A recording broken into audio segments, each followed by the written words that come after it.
Donc j'ai comme le sentiment que, et bon, il y a un éminent mathématicien qui disait que étudier les mathématiques, c'est réduit à étudier les groupes. Hein. Bon, donc ça c'est Jacques Tix qui disait ça. Bon, on peut tout oublier les mathématiques sauf les groupes. Bon, c'est peut-être qu'il a exagéré, mais c'était pour montrer un peu combien l'idée de transformation semble être au cœur aussi des mathématiques. Hein. Bon, je ne sais pas s'il y avait, s'il y avait cette relation sous-jacente entre, donc, bon, mais par ailleurs, je ne sais pas, je n'ai pas trop bien compris quand tu dis qu'il y a un aspect que tu je n'ai pas compris, quoi. Je voudrais un éclaircissement là-dessus, concernant le fait que tu dises qu'il y a un aspect négatif qui n'est pas tellement dans ta conception, et pourtant tu as cité Héraclite, et celui-là, je pense qu'il y avait le problème de la contradiction qui est au cœur de sa théorie. Hein. J'avais comme le sentiment que l'idée de contradiction n'était pas que tu voulais l'enlever, ou je ne sais pas trop, ou bien je ne sais pas quelle est ta position. Est-ce que tu mets en avant cette idée de contradiction aussi comme présente dans tout, y compris dans les mathématiques elles-mêmes, ou bien est-ce que tu évacues cette idée de contradiction, quoi? C'est un peu cette... je ne sais pas trop bien ce que tu as voulu dire par le fait que tu privilégies la positivité, je ne sais pas trop, par rapport au... Je n'ai pas bien compris trop, quoi. Quelle est ta position par rapport à la contradiction dans tout, en d'autres termes, quoi? Bon, parce que quand même, pour passer d'une étape à une autre, je ne sais pas trop, parce que tu as parlé d'ouverture. Et puis ma dernière question, c'est aussi ta relation avec l'infini. Parce que tu n'as pas... Parce que j'ai le sentiment que ton méta-volet est lié à l'infini, mais tu ne sais pas directement dit. Je l'ai aimé aussi, c'était un éclaircissement par rapport à ça. Donc au fond, il y a trois questions. C'est la relation avec cette notion de groupe, en fait, où tu te situes par rapport à ça, parce qu'on est en philosophie, je suppose quand même que ta philosophie s'applique aux mathématiques, à tout ça, à toutes les autres sciences. Et par ailleurs, donc l'idée de contradiction aussi, parce que tu ne l'as pas émise, hein, comme telle, et l'idée d'infini. Donc voilà, c'est les trois questions par rapport à ce concept de métaphore, que tu dis être presque, tu refuses la notion de concept, mais tu préfères ça. Mais pourtant tu dis quand même qu'il y a comme s'il y avait une articulation de concept autour de ça. C'est comme, je ne sais pas si...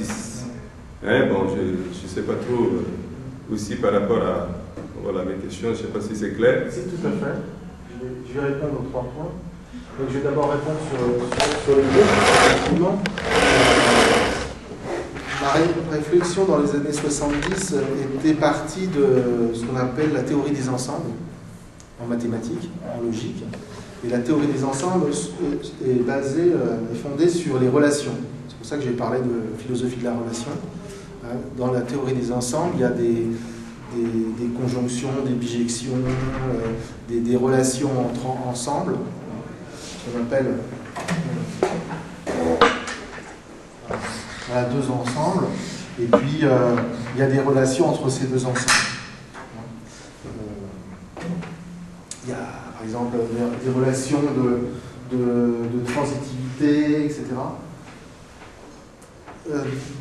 Donc je m'étais même je m'étais même forgé le projet d'élaborer une philosophie à partir de cette théorie des ensembles. Donc effectivement, ça transparaît. De nos jours, ça a évolué, la théorie des ensembles n'est pas abandonnée, au contraire, mais elle s'est développée et elle rejoint maintenant ce qu'on appelle la théorie des groupes, qui est due à un philosophe du 19e qui s'appelle Galois, Évariste Galois, et qui est mort en duel à 21 ans. Donc c'était un génie des mathématiques. Il a commencé les mathématiques à 15 ans, et il a élaboré pas mal de thèses qu'il a rédigées dans la nuit avant son duel. Et ce sont ces thèses que l'on appelle aujourd'hui la théorie des groupes, et qui reviennent à l'actualité et qui vont, dans les années à venir, là, très proches, vont constituer les nouvelles mathématiques quasiment. on va retravailler. Mais on ne pourra pas parler des groupes sans parler des ensembles. Je pense que la théorie des ensembles va revenir aussi. Donc c'est une piste tout à fait intéressante, notamment le fait que dans les mathématiques, il y a des relations de transformation, il y a pas mal de choses de cet ordre qu'il faudrait prendre en compte. Je suis d'accord. La deuxième remarque, c'était sur effectivement le négatif et le positif. C'était peut-être pas très clair dans mon exposé, qui était un petit peu aussi spontané et imprévu. Alors, je nie pas la contradiction, sauf que chez Hegel, la contradiction est mise en avant que pour être résolue. Puisqu'on a cette fameuse, pour résumer, thèse, antithèse, synthèse, c'est-à-dire qu'on a une thèse qui vient être contredite dans l'antithèse, et au niveau de la synthèse, on a ce qu'il appelle la contradiction de la contradiction. En fait, cette contradiction de la contradiction, c'est la négation de la contradiction. Et au niveau de la synthèse, on a quasiment cette négation, cette résolution de la contradiction. Donc, dans le système hegelien, c'est un système total, totalitaire, de résolution de toutes les contradictions vers une sorte de savoir absolu dans lequel il n'y aurait plus de contradiction. Par contre, ma pensée s'oriente plutôt vers Héraclite, qui est lui aussi un penseur de la contradiction, mais ce qu'on appellerait plutôt, pour faire une petite distinction, un penseur ou un philosophe des contraires. C'est-à-dire que Héraclite pense les contraires ensemble, il pense le devenir, il pense la lutte, il pense que toutes les choses dans le monde arrivent par la lutte, que cette lutte est génératrice de devenir, mais où les contraires ne se résolvent pas. Je veux dire, les contraires s'imbriquent pour se transformer. C'est là où intervient la notion de transformation, c'est que chez Héraclite, il y a des transformations. Quand on reprend ces fragments, on voit que le feu se transforme en terre, que la terre se transforme en eau, que l'eau se transforme, etc. Il y a plusieurs passages sur les différentes transformations. Alors on a dit que Héraclite était le philosophe du feu, mais en fait, quand on lit c'est un symbole, mais en fait, quand on lit ces fragments, on s'aperçoit que les éléments passent les uns dans les autres et que c'est une sorte de panorama des transformations au niveau de l'univers, et qu'on est imbriqué dans un système de transformation. Donc, peut-être que, plutôt que, je reviendrai sur ce que j'ai dit, plutôt que d'opposer le négatif et le positif et de choisir le positif, c'était vrai que c'était une position de Deleuze auquel je n'adhérais pas en son temps, et que là je reprends à mon compte pour faire plus clair, et je vois que c'est pas plus clair. Donc j'aurais peut-être tendance à l'abandonner et à me ranger du côté d'Héraclite, où on est dans le mouvement, dans un système de transformation, où les contraires... mais ça, cette histoire des contraires, c'est très intéressant parce qu'il y a toute une histoire des contraires dans la philosophie depuis les origines, si on peut dire. Donc chez Héraclite, évidemment. On a aussi les contraires chez Empédocle, un autre philosophe, qui parle de l'amour et de la haine.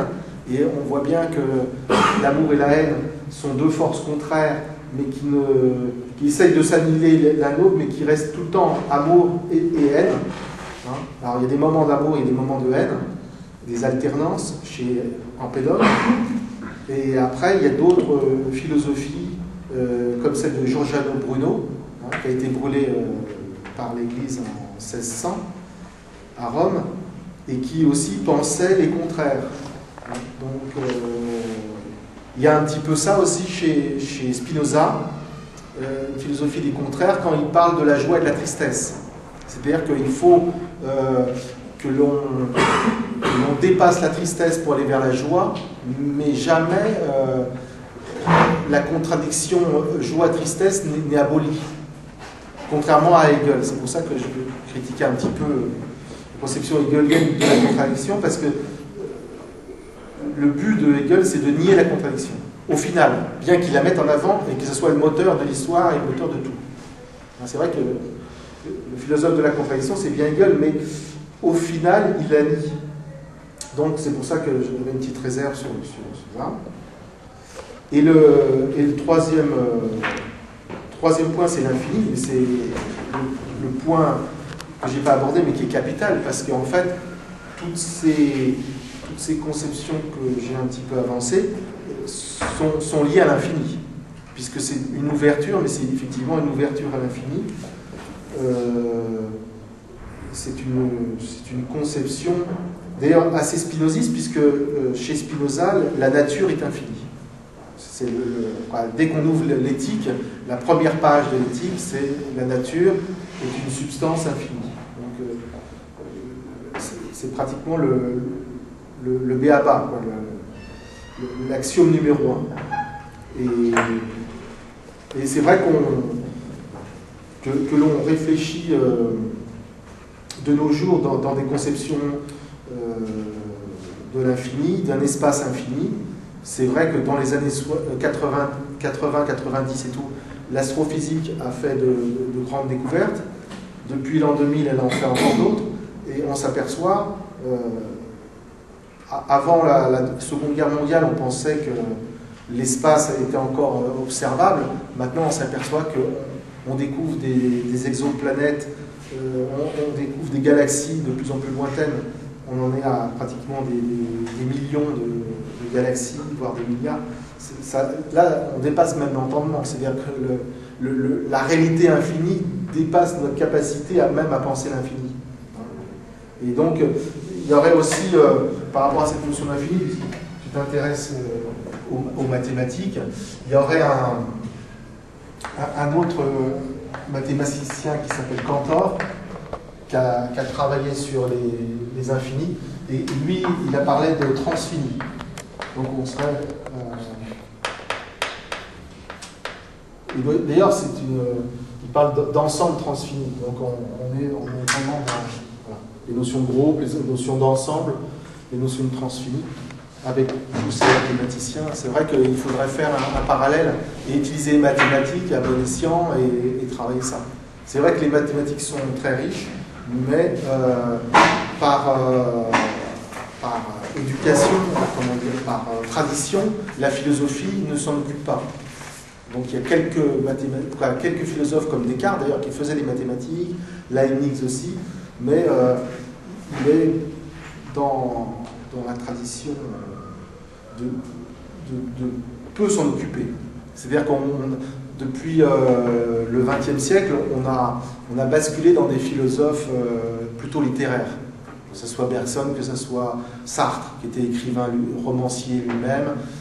Voilà, mais Deleuze fait des références aux mathématiciens. François Châtelet lui-même était très au courant de ce qui se faisait en mathématiques et en sciences.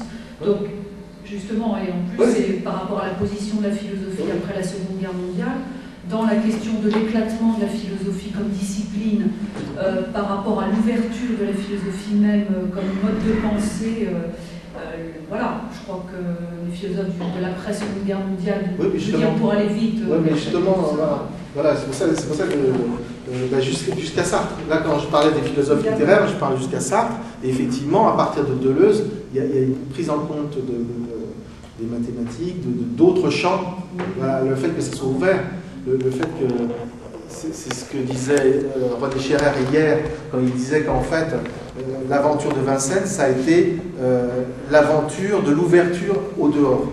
Le dehors est rentré dans la pensée. Mais qui est initié par ça. Cette ouverture au dehors est initiée par ça. Quand Sartre écrit des pièces de théâtre, ou quand Sartre, je veux dire, l'ouverture, elle est déjà chez Sartre. Elle est déjà dans l'existentialisme. Oui. Non, mais c'est vrai que mais oui, on a tous lu le biberon de Sartre, y compris Deleuze, qui cite beaucoup dans la logique du sens. Je dis ça surtout par rapport à René, qui a fait un entretien qui s'appelle Après tout, et où je trouve que l'entretien que fait René avec Geoffroy de la Gannerie, justement, repose ça de manière très claire. Donc, cette question de l'ouverture qui est déjà présente avec Sartre, quoi. Ouais, non, mais Félix Guattari le reconnaissait aussi. Dans un petit livre qui s'appelle, il disait Sartre, ça a été pour moi le grand initiateur, etc. Oui. Mais il était limité par sa conception cartésienne des choses, du cogito notamment. Il était limité par plein de trucs, bien qu'il soit à l'origine, et que tous les philosophes que l'on connaît, nous, à Vincennes et tout ça, aient eu un rapport plus ou moins proche ou loin avec Sartre. Et même si, par exemple, René n'était pas très proche de la pensée de Sartre, il l'a été à travers Husserl, puisque Sartre, c'est quand même le grand le grand vulgarisateur de Husserl en France. Pardon ? Vulgarisateur. Oui, vulgarisateur. Et donc, il a diffusé la pensée de Husserl et la phénoménologie. Donc, voilà. Et Jean-François Lyotard a fait un petit que sais-je sur la phénoménologie. Donc, c'est vrai que c'est un petit peu l'origine de tout ça. Je commence par la fin. Justement, je pense qu'il y a une grande différence entre Sartre et René Schéré, parce que René Schéré n'est pas un vulgarisateur de Husserl, mais un spécialiste extrêmement fin de et ça, c'est la première chose qui n'a pas grand-chose à voir avec ton bel exposé. Et j'ai aussi quelques questions de compréhension. La première, ce serait le rapport entre la métabole, le métabole et la conscience et l'intention. Est-ce que le métabole arrive? Est-ce que c'est l'ordre de l'événement? Est-ce qu'il arrive? Ou est-ce qu'il y a une subjectivité qui le crée? Est-ce qu'il est intentionnel ou pas? Est-ce qu'il est traversé? Est-ce qu'il peut être une production inconsciente ou semi-consciente? On ne va pas maintenant se braquer sur le vocabulaire, non. Mais est-ce qu'il est situé dans l'intention, dans l'intentionnel ou pas? Ça, c'est ma première question. La deuxième question, ce serait hors métabole, et là, je n'avais pas bien compris ou pas bien écouté, le rapport, tu parles d'histoire de la philosophie et de ce qui est hors métabole, c'est-à-dire peut-être préciser exactement ce qui serait hors métabole sur cette base de l'intentionnalité, de l'intention plutôt, et de l'intention et de la conscience. Et puis la troisième fois, mais on se connaît depuis tellement longtemps, j'imagine que je te repose la question, et qu'est-ce qui serait donc si négatif dans la déconstruction de l'objet? Qu'est-ce qui serait négatif? Qu'est-ce qui serait négatif dans la déconstruction de Derrida? Les Derrida que je considère comme extrêmement positif, tu le sais bien, mais ce sont mes trois critiques. Disons que le problème du métabole, pour faire schématique, c'est juste une question d'ouverture par rapport au fait que le concept est fermé en lui-même et est restrictif. Le concept il est hegelien. Oui. Parce que c'est hegelien. Oui, il est à part du concept. Voilà, par rapport au concept hegelien. Donc, mais moi, j'entrevois le métabole plutôt comme un nœud de découverte, comme une sorte de réunion de découverte, comme une connexion entre plusieurs idées, plutôt que comme une intentionnalité. C'est l'ordre de l'événement. Oui, on peut dire ça comme ça. C'est pas mon langage, j'utilise jamais ce mot-là. D'accord, mais on pourrait. Oui. Non, mais j'accepte. Mais simplement, je l'utilise pas parce que j'en connais pas la signification. Non, alors disons simplement, ça arrive. C'est pas moi qui le produis consciemment, mais ça arrive. Ça pourrait se dire comme ça. Mais oui, c'est de l'ordre de la découverte, c'est de l'ordre de l'invention, c'est de l'ordre de la création ou de la créativité. Parce que René dit que les idées sont dans l'air et pas dans la tête. Je vois un lien immédiat. Donc, ce n'est pas une production cérébrale Voilà. de l'ordre de la conscience. Voilà, c'est pas